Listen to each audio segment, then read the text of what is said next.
Hello friends, তো আজকে আমি আপনাদেরকে পিটুনিয়া গাছের পরিচর্যা দেখাবো। তার আগে দেখে নিন আমার পিটুনিয়া গাছের ফুলের কালারগুলো কতটা সুন্দর হয়েছে। প্রথমে একটা লাল রঙে দেখালাম, আমার প্রচুর পরিমাণে কুড়ি এসেছে।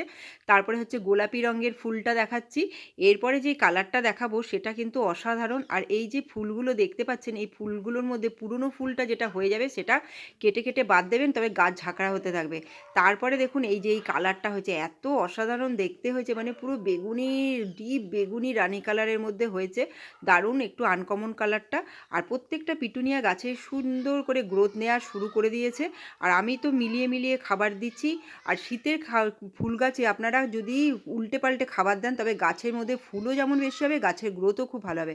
তো আজকে দেখুন ঘুঁটে ভিজিয়ে রেখেছি, সেই ঘুঁটে ভেজানো জল কিন্তু আমি এই পিটুনিয়া গাছে দিয়ে দেবো। এতে কিন্তু গাছের গ্রোথটা খুব সুন্দর হবে। আপনারা দিয়ে দেখবেন, কোনো ক্ষতি হবে না। তবে কিন্তু একদম পাতলা জলটা দেবেন ঘুঁটের, একদম মোটা জল দেবে না, পাতলা লাল জলটা যেটা হবে সেটা দেবেন, দেখবেন খুব উপকার পাবেন।